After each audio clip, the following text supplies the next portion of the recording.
안녕하세요. 한국사회사 박하늘입니다. 오늘 근현대사 강의는 일제강점기에서 함께합니다. 일본 제국주의 강제점령기 1910년부터 1945년까지 일본의 통치 방식을 살펴보고 난 뒤에 각 시대별 독립운동사 그리고 경제사회 문화 파트로 나누어 수업을 진행하려고 합니다. 자, 바로 이런 식으로 들어갈 건데요. 1910년 8월 29일 일제강점기가 시작되죠. 1910년대 일제 통치 방식을 살펴보고 1920년대 일제 통치 방식 그리고 1930년대 통치 방식. 가장 먼저 일제의 첫 번째가 시대별 일제의 통치 방식을 알아볼 거예요. 어떻게 각 시대별로 우리를 지배했을까? 제가 영화 말모이에 관련된 영상을 찍으면서 이 당시 시대 속으로 들어가서 역사를 공부해야 된다는 설명을 좀 드린 적이 있어요. 아무래도 자격증을 목표로 공부하시는 분들은 문제를 맞추는 걸 중점적으로 공부를 하시겠지만 역사를 글자로 공부할 수는 없죠. 속으로 들어가서 어떤 시대 상황을 맞이하고 우리가 힘들게 생활을 했을까 반드시 기억을 해야 합니다. 아픔의 역사를 기억해야지만 다시는 반복되지 않는다는 사실. 그래서 한국사 파트 중에 저는 개인적으로 일제강점기를 가장 중요하게 생각을 합니다. 굉장히 힘든 시기를 거쳐오기 때문에 제가 이 시기를 웃으면서 키워드 재미있는 거 드리면서 설명드리기는 조금 힘들지 않을까 싶습니다. 최대한 간접적으로나마 여러분께서 좀 느끼실 수 있게끔 각 시대별 통치 방식에 대해서 자세히 알려드릴 거예요. 그리고 두 번째는 시대별, 우리 민족 참지 않았지요. 국내에서 일어난 독립운동은 어떤 게 있었을까? 시대별 국내 독립운동사를 정리해 드릴 예정입니다. 시대별 국내 독립운동사. 그리고 세 번째가 역시 시대별로 독립운동사를 정리할 건데 국내가 아니라 만주, 연해주를 비롯한 해외에서 일어난 국외 독립운동사를 정리할 예정이에요. 이 3번이 가장 좀 우리 한국사를 공부하는 수험생분들이 어려워하는 부분입니다. 독립군 이름들이 쏟아지고, 그죠? 뭐 대첩, 그리고 뭐 이름도 굉장히 비슷하죠. 한국광복군, 한국독립군, 그죠? 뭐 독립의군, 뭐 이런 비슷한 독립군 부대가 어떻게 정리가 되는지 한바닥으로 한 번에 알아보실 수 있게 정리를 해 드릴 거고요. 네 번째가 역시 시대별로 이 당시 일제강점기에 바뀌게 되는 사회, 경제, 문화 파트, 그리고 일본에 저항하는 우리의 문화적인 측면은 어떤 게 있었을까? 이러한 내용까지 해서 일제강점기 총 36년의 시기를 정리해서 계속해서 업로드를 하도록 하겠습니다. 오늘은 일제강점기에서 뼈대가 될 수 있는 1번 시대별 일제의 통치 방식을 먼저 알아보고 나서 다음 강좌부터 30분 때려잡기 2번, 3번, 4번 순서대로 한번 들어가도록 할게요.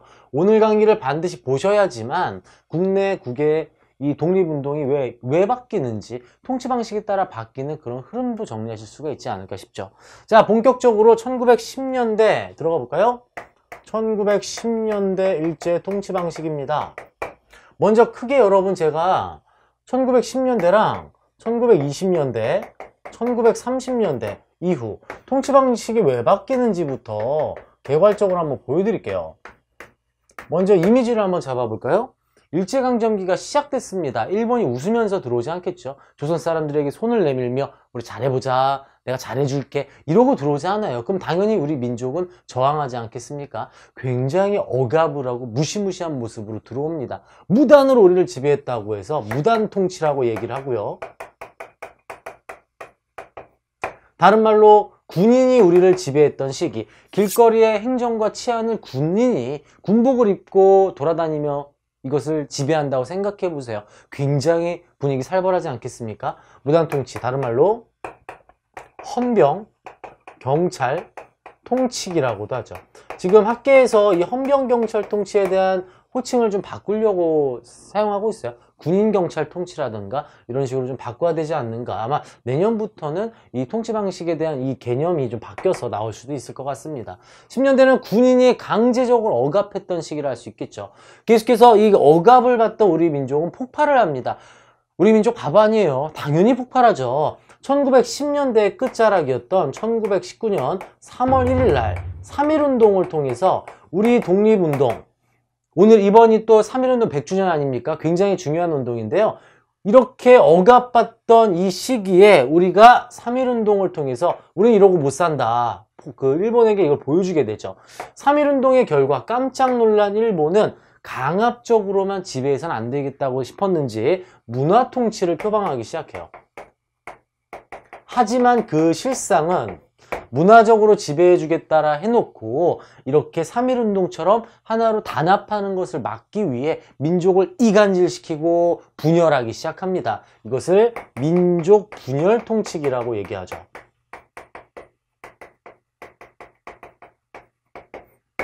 문화 통치는 바로 친일파를 양성하는 민족 분열 통치기라 할 수 있겠습니다.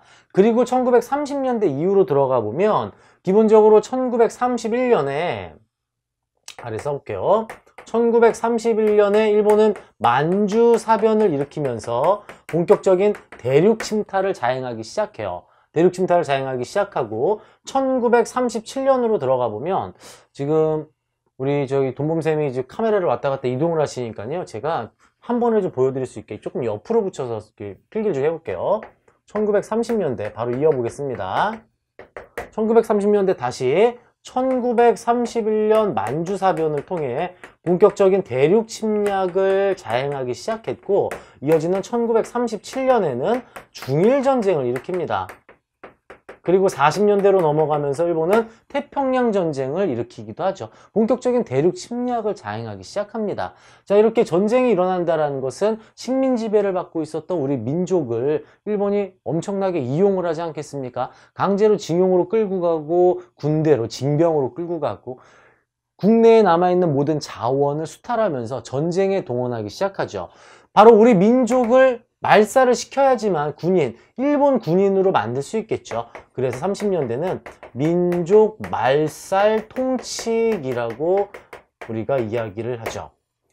억압을 했던 시기, 처음 들어오자마자 억압했던 시기, 무단통치, 헌병경찰 시기가 있었고요. 이어서 문화통치기, 민족을 이간질하고 분열했던 시기, 그리고 30년대 민족을 말살하면서 전쟁에 동원했던 시기. 이렇게 정리하시면 먼저 큰 줄기를 잡을 수 있지 않을까 싶어요. 자, 지금 본격적으로 이제 이 시대별로 10년대, 20년대, 30년대 이 당시에 일본은 어떻게 우리를 식민 지배를 했는지 살을 좀 붙여보도록 할게요. 1910년, 제가 지난 시간에도 말씀드렸지만 8월 29일, 이날은 꼭 기억하시라고 했죠. 한일병합입니다. 한일병합, 강제로 합병이 됐던 한일병합은 1910년 8월 29일 날 강제로 조인이 당했고요. 1945년 8월 15일 드디어 우리는 빛을 되찾아오게 됩니다. 36년간의 식민 지배를 받았던 우리 민족. 1910년대는 일본이 경복궁 앞에 조선총독부를 만들었어요. 그리고 일본군 대장 아시죠? 군 계급입니다. 소장, 그러니까 준장, 소장, 중장, 대장, 포스타죠. 일본군, 육군, 해군 대장이 총독으로 임명을 받아서 입법, 사법권, 행정권을 모두 장악하게 돼요. 조선 왕으로 부임받아서 온다고 보시면 되죠. 그리고 그 밑에 경무총감과 정무총감을 두어서 행정을 운영시켰고, 여기서 좀 여러분께서 아셔야 할 만한 단어가 이 중추원이라는 단어예요. 중추원을 설치하는데 이 중추원의 단어가 종종 나오기 시작합니다. 여러분, 한국사에서 중추원, 먼저 고려시대에 등장한 단어죠. 중추원, 왕의 비서기구 역할을 했던 게 중추원이었었고요. 그리고 독립협회, 우리 근현대사에서는 독립협회에서 국민들의 의회 이름을 중추원이라고 했어요. 일제강점기에 이 중추원은 친일 자문기구입니다. 일본은 정말 치밀했어요. 이완용과 같은 친일파들에게 막대한 부를 안겨주고 또 이 귀족 자귀를 내려주지만 실질적인 권력은 전혀 주지 않았습니다. 고위급 공무원은 무조건 일본인이 조선에 들어와서 우리나라를 식민 지배를 했고, 친일파들은 이런 중추원에 두어서 자문기구로만 썼다라는 특징, 요건 좀 알고 계셔야 되겠어요. 요건 친일 자문기구입니다. 친일 자문기구 중추원. 자, 요게 조선총독부가 만들어져서 우리를 식민 지배하는데, 굉장히 억압한다고 했죠. 군인들이 지배하는 시기예요, 여러분. 군인들이 길을 다니기 시작하고 때립니다. 태형을 부활시켰어요. 그리고 직결 처분권으로 재판 없이 구금을 하거나 그 자리에서 처분할 수 있는 권리를 가져가게 되죠. 헌병들이요. 그리고 태형과 직결 처분권을 넘어서서 학교 선생들이 칼을 차고 교원들이 칼을 차고 수업을 합니다. 굉장히 억압적인 분위기를 연출하면서 언론, 출판, 집회는 뭐죠, 여러분? 이거 하는 거죠. 투쟁하는 거. 결사는 단체를 구성할 권리인데요. 이런 모든 자유를 박탈하는 시기가 1910년대 헌병경찰 통치 시기였죠. 자, 이 밑에서는 제가 시대별로 경제 수탈은 어떤 식으로 넘어갔을까 이걸 좀 보여드릴 건데요. 1900년대 밑엔 경제 수탈, 여기 경제라고 제가 좀 써놓을게요. 경제적인 측면인데 1900년대는 뭘 했죠, 여러분? 1900년대는 재정고문 메가타가 들어와서 화폐 정리 사업을 단행했었죠.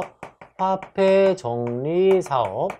1905년에 재정고문 메가타가 일본 돈으로 우리 백동화를 바꾸는 이런 사업을 단행했고 1910년대 경제수탈 방식, 이거 이제 노란색으로 한번 들어가 보겠습니다. 먼저 자, 여러분 지도를 한번 이렇게 보시면 수많은 일본인이 조선으로 이렇게 들어와야 되겠죠? 그러면 조선으로 들어온 이 일본인들 먹고 살 수 있게 땅 그리고 집을 나눠줘야 되지 않겠습니까? 그쵸? 그래서 1910년대 일본 총독부는 토지조사 사업을 단행해요.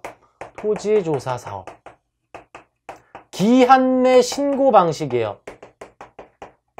기한내 신고 방식. 기한을 넘어서면 땅을 모조리 몰수합니다. 명분은 근대적인 조세 부과를 목적으로 하겠다. 그죠? 명분은 근대적 이 세금 부과, 조세 부과가 목적이라고 했었는데요. 실질적으로는 우리 조선인들의 땅을 수탈해서 일본인들에게 헐값에 넘기려고 단행한 사업이 되겠습니다. 기한내 신고 방식인데 기한에 맞춰가면 도장 갖고 와라, 서류 갖고 와라 계속 차일피일 미루면서 기한을 어기게끔 유도합니다. 그래서 굉장히 많은 우리 조선인들이 토지조사 사업을 통해서 땅을 빼앗기게 됐죠. 그리고 이 토지조사 사업에선 중요한 것이 우리가 관습적으로 이어져 왔던 경작권을, 소작농의 경작권을 가지고 있었어요. 지주들과 이런 계약을 해서 매년 농사를 지어서 지주에게 소작료를 이렇게 주는 개념이었는데 이 관습적으로 이어져오는 경작권을 부정함으로써 매년 계약칙으로 바뀌게 됩니다. 소작농들끼리의 경쟁이 계속 매년 벌어지겠죠. 계약해야 되니까요. 자연스럽게 소작료는 계속 인상될 수밖에 없고 지주님 제가 70% 드릴게요. 저는 75% 드릴게요. 이런 경쟁 때문에 일본인 지주만 배불러지고 우리 농민들은 몰락하게 되는 사업이 바로 이 토지조사 사업이었어요. 두 번째는 회사령을 만들게 됩니다. 회사령. 자, 여러분 여기에서 회사령이라는 것은 먼저 총독부의 허가를 받아야지만 회사를 세울 수 있게 합니다. 모든 회사를 못 만들게 한 것은 아니고 어느 정도 회사는 나오지만 조선인들의 회사 설립을 억제하기 위해서 허가를 받아야지만 회사를 만들 수 있게 회사령을 만들었지요. 심지어 일본인들도 회사를 만들기가 어렵습니다. 이제 막 일제강점기가 돼서 일본은 이 경제를 완벽하게 통제하고자 공기업이었던 동양척식 주식회사를 만들어서 여기에서 모든 사업을 단행하게 시키죠. 이 동양척식 주식회사에서 위에서 살펴보고 있는 토지조사 사업까지도 주도해서 단행을 했어요. 동양척식 주식회사 회사령 10년대 내용이고요. 이 령, 땡땡령으로 끝나면 예를 들어서 어업령이라던가 광업령, 삼림령 이런 령이 보이면 모두 일본이 우리의 어업과 강업 그리고 이 삼림과 관련된 이러한 자원을 수탈하기 위해 만든 법 10년대가 되겠습니다. 땡땡령이 보이면 1910년대를 찾으시면 되겠어요. 먼저 이미지 잡으세요. 억압하고 모든 자유를 박탈했던 시기, 때리고 직결 처분했던 시기, 이런 이미지의 1910년대는 일본인들의 진출로 인해서 토지조사 사업과 경제를 장악하기 위해 회사령을 실시했구나. 이렇게 잡으시면 10년대 어느 정도 정리가 가능하실 겁니다. 교육적인 파트로는 10년대는 우리가 이제 경제사회 문화 파트에서도 좀 다루겠지만 위에다 조그맣게 한번 써볼게요. 1911년에 1차 조선 교육령을 단행해요. 그래서 왜 우리 조선인들과 일본인들에 대한 차별이 본격적으로 일어나고 일본 교육을 이제 강조를 시키는 교육령을 발표합니다. 서당을 탄압하면서 우리 민족 교육을 없애고 일본식 교육으로 바꿔나가는 교육령을 단행합니다. 1차 조선교육령 옆에 지금 보고 계시죠? 지금 이렇게 CG로 쭉 나오고 있을 텐데요. 이 조선교육령 잠깐 일시정지 눌러서 한 번만 읽고 그리고 20년대로 넘어가시면 어떨까 싶어요. 자, 1919년 3월 1일 우리는 더 이상 참지 못한다. 들고 일어났습니다. 3.1운동은 국내 독립운동으로 다음 강좌에서 자세하게 살펴볼 거고요. 3.1운동에 깜짝 놀란 일본은 문화통치로 통치 방식을 바꾸게 됩니다. 사이토 마코토라는 이름 기억하고 계세요. 사이토 마코토. 자, 옆에 자료를 한번 보실까요? 사이토 마코토가 부임을 하면서 이러한 통치 방식을 들고 왔어요. 이놈이 들어오면서 우리 민족을 이간질하고 분열해야 한다. 문화 통치를 표방해야 한다. 뭐 이런 표현을 쓰면서 이 단어를 실질적으로 쓰기 시작했죠. 자, 우리 민족을 다시는 단합하지 못하게끔 어떤 식으로 통치 방식을 바꿨는지 한번 내용을 살펴볼까요? 먼저 조선 총독 일본군 대장이었는데 좋아. 앞으로는 문관 총독 임명 가능하게 해줄게. 이렇게 발표를 했어요. 문관 총독이 가능하다. 군인들이 지배했으니까 너네가 힘들었지? 이제는 문관 총독 가능하다. 이걸 발표하죠. 그리고 헌병경찰 통치. 단어 이름이 무섭지? 그럼 내가 바꿔줄게. 알았어. 헌병을 보통경찰로 바꿔줄게. 일반 경찰이야. 이제 헌병 없어. 군인 없어. 문관 총독 가능해. 그리고 세 번째는 너네 언론 출판 집회 결사 자유 내가 불분 허용해줄게.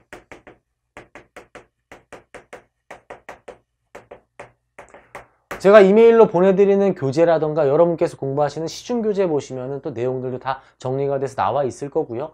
이렇게 제 수업으로 그냥 순수하게 100% 공부하시는 분은 노트나 이런 종이에 필기하시면서 따라오시면 괜찮습니다. 언론 출판 집회 결사의 자유를 어떻게 한다고요? 부분 허용해주게 되죠. 그래서 이 시기에 우리는 신문을 만들게 돼요. 조선일보하고 동아일보. 우리가 알고 있는 이 두 신문사가 이때 간행이 됩니다. 1920년에 두 신문이 간행이 되기 시작했죠.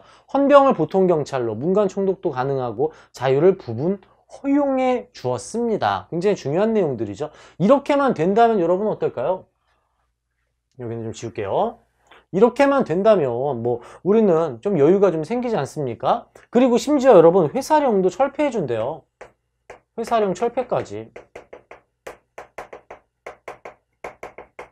회사령 철폐라는 말은 원래 회사령은 총독부의 허가였죠. 허가를 받았던 것을 이제 신고만 받을 수 있게, 신고만 하면은 회사 만들 수 있게 바꿔줍니다. 자, 그렇다면 이 문화통치의 실질적인 내용을 한번 살펴보도록 할게요. 왼쪽처럼 발표를 했는데 실질적인 내용입니다. 실제 내용을 한번 가볼까요? 아주 지독한 놈들이에요, 여러분. 헌병을 보통경찰로 바꿨는데요. 경찰 수가 무려 3배 증가합니다. 진짜 나쁜 놈이죠. 그리고 이때 3.1운동, 다시는 독립운동 못하게끔, 또 이 시기에는 국내 독립운동에서 다뤄보겠지만 사회주의 독립운동이 활성화돼요. 이 사회주의 독립운동가를 잡아가기 위해서 치안유지법을 만들게 됩니다. 1926년이었어요. 1926년 치안유지법을 만들었고 문관 총독 가능하다. 단 한 번도 문관 총독 임명한 적이 없어요. 그냥 가능하다고만 발표한 거였죠. 우리를 진짜 바보로 하나 진짜, 그죠? 문관 임명을 한 적이 없다.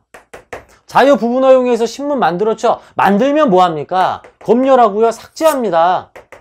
그리고 동아일보의 경우에는 나중에 송기정 선수의 일장기를 이렇게 가렸더니 정간시켜버리고 30년대 넘어가면 폐간시켜버려요. 이게 무슨 신문 허용이야.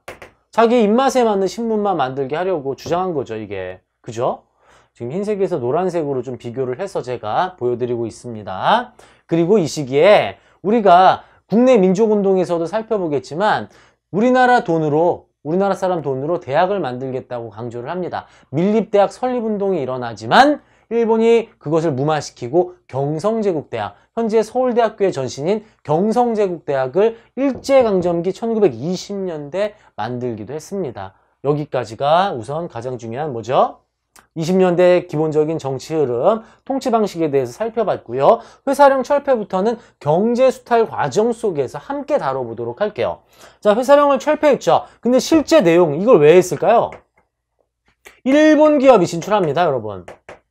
에이, 일본 기업이 진출하더라도 우리나라 기업 만들어졌으니까 우리나라 기업 물건 사줘야지, 애국심이 있잖아, 이런 생각하시면 오산이죠. 여러분이 쓰고 지금 들고 계시는 펜을 한번 보세요. 대다수 일제 펜 아닙니까? 소비자는 아무리 애국심이 있어도 싸고 좋은 물건을 사게 돼 있어요. 이때 일본과 조선이 상대가 될까요? 훨씬 더 싸고 좋은 물건들이 쏟아지다 보니까 당연히 뭐로 들어오겠어요? 무관세죠, 이거 여러분.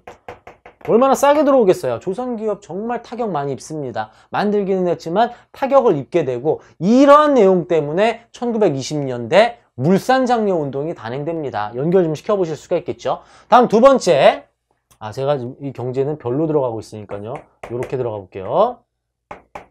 두 번째, 산미증식계획을 단행했어요. 산미증식계획.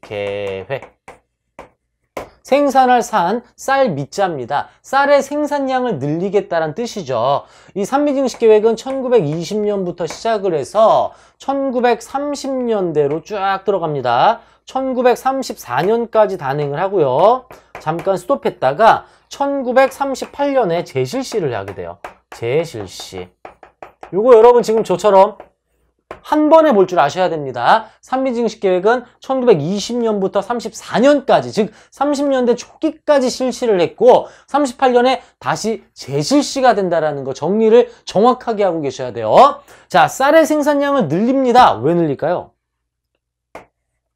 왜 늘릴까요? 1920년대 산미증식계획.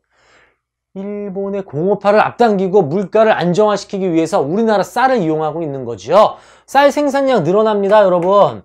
증산량이 늘어나요. 근데 문제는 늘어난 것보다 이놈들이 일본으로 수탈해 간 게 훨씬 많아요. 옆에 사진 보세요. 군사랑에 쌓여있는 쌀을 한번 보세요. 저거 다 일본으로 가져갑니다. 수탈량이 워낙 많다 보니까 우리 민족이 먹을 쌀이 없어요. 늘어나긴 했는데 먹을 게 없어요. 그래서 만주에서 잡곡을 수입해 와서 연명을 하게 됩니다. 여러분, 여기에 제가 한 가지 알려드릴까요? 국정교과서라든가 이런 한국사가 왜 국정으로 쓰면 안 되는지, 또 단어 하나가 얼마나 중요한지. 산미증식계획, 우리나라 쌀을 수탈했다가 아니라 수입을 해갔다. 굉장히 무역하고 있는 것 같죠, 여러분? 수탈과 수입, 한 글자 차이인데 이렇게 다른 의미를 가지고 있어요. 일본은 우리 쌀을 정식으로 수입해간 것이 아니라 수탈을 해갔습니다. 아시겠죠? 그리고 여기서 이제 우리가 만주에서 돈 주고 잡곡을 사와서 연명을 했던 정말 끔찍했던 시기가 이 산미증식계획이었습니다. 정말 먹을 게 없었죠. 그리고 논으로 개간해야 되잖아요. 이 개간 비용은 모두 우리 농민들이 부담해야 돼요. 돈이 어딨어. 많은 농민들이 산미증식계획으로 몰락하게 되고 만주로, 연해주로 농토를 잃고 떠나는 경우가 많이 생기게 되죠. 이 두 가지가 대표적인 1920년대 일제 경제 수탈 방식에 들어가는 내용이 되겠어요. 자, 30년대 한번 가볼까요? 민족말살 통치로 넘어갑니다. 민족말살 통치의 계기는 1931년, 제가 지금 지워놨는데 1931년 좀 작게 써놓을게요. 만주사변과 1937년 중일전쟁이 있다고 했죠. 일제는 아주 치밀하게 우리 민족을 전쟁에 동원하기 위해 어린아이들부터 민족을 말살시키기 시작합니다. 자, 20년대 2차 조선교육령. 자, 요거는 제가 필기해놓고 갈게요. 2차 조선교육령. 30년대는 민족을 말살하기 위해서 표어와 표스터를 내걸기 시작합니다. 이런 표현 씁니다. 자, 우리 일본과 조선은 한 몸이다. 내선 일체. 내선일체가 무슨 뜻이냐면요. 왜 여러분 내국인, 외국인이란 표현 들어보셨죠? 내국인, 외국인. 내가 일본을 뜻해요. 네. 그리고 선은 조선을 뜻합니다. 아침조자를 싫어했어요. 자기네들이 태양의 나라래.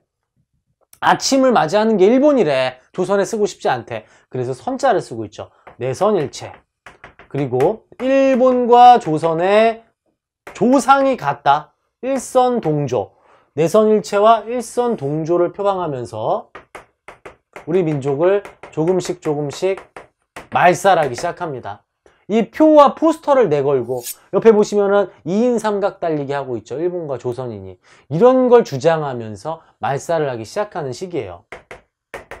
내선일체와 일선동조. 자, 여러분 30년대 한국사능력검정시험 고급 그리고 공무원 준비하시는 분들은 30년대 전기와 후기 구분할 줄 아셔야 됩니다. 연도별로. 이걸 좀 세분화해서 구체적으로 30년대 전기와 후기를 구분해서 문제 출제를 하니까 정확히 잡고 계셔야 돼요. 이거는 초기의 일들이죠. 내선일체, 일선동조. 그리고 우리는 모두 천황의 국가이다.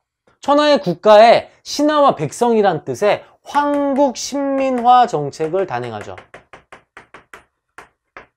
황국, 천황의 국가다라는 뜻이고요. 황국신민화 정책을 단행하면서 1941년 학교 이름을 황국신민학교라는 뜻의 국민학교로 바꾸게 돼요.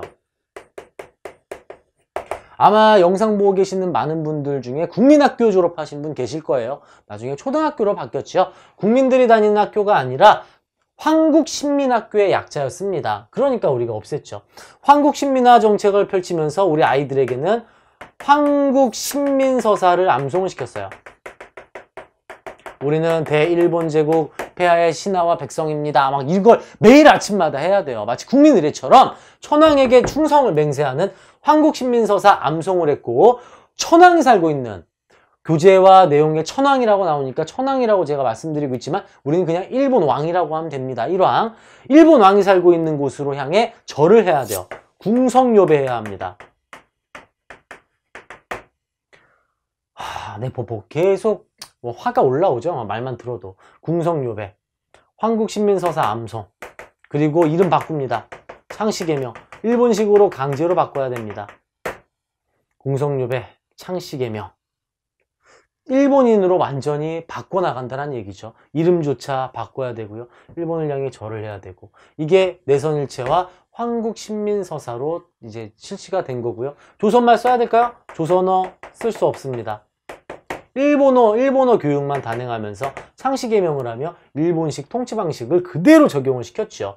30년대 후기로 넘어갈 때 전쟁에 우리를 동원하기 위해서 30년대 후기예요. 여러분 오른쪽은 후기에 우리 민족을 강제로 징용으로 끌려가고요. 정말 많은 청년들이 일본으로 끌려갔고 군대에 동원되죠. 강제로 징병당합니다. 그리고 지금도 문제가 되고 있는 일제감정기 성폭행 피해자, 일본에서 만든 그 용어, 일본군 위안부로 우리 소녀들이 끌려갔습니다.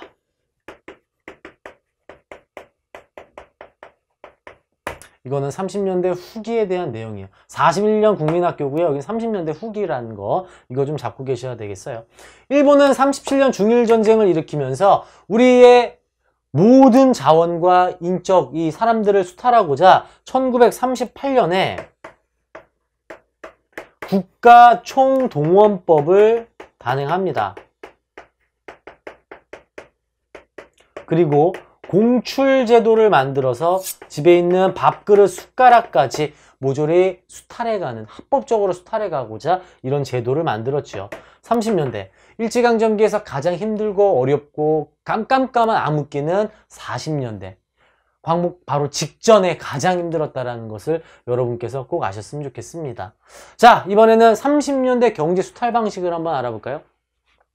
먼저 34년까지 진행된 산미증식 계획을 스톱하고 이 시기에 남면 북양 정책을 잠시 단행합니다.